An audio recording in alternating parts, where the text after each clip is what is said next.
Nagluto tayo ang paborito ng lahat ng Pilipino. Tingnan nyo kung ano yung niluto ko. Ang sarap.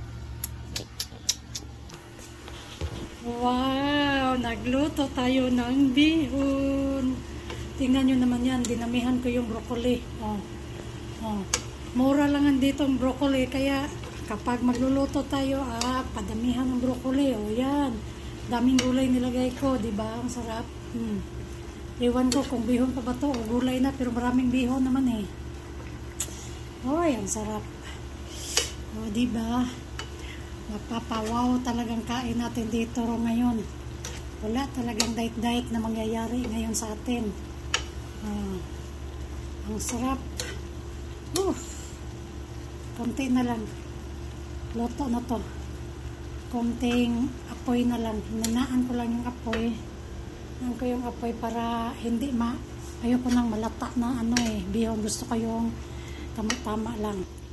O diba? Ang saya. Nakaluto tayo ng bihon.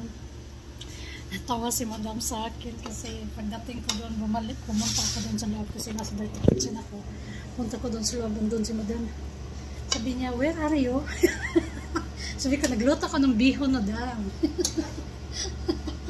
Natawa na siya, sabi ko, Filipino food, Madam is life.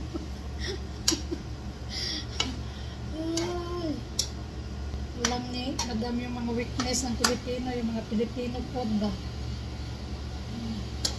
Tawa na lang yan siya. Minsan pupunta yan na sadhan, bibilhan ako ng ng tawag nitong tinapay na pang Pilipino din.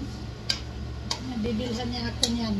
Pandesal at saka yung may isa pa na binibili ko sa sadhan kasi alam niya yung paborito ko eh. Luto na yung luto na ang bihon natin. Tama na yan. Okay na yan.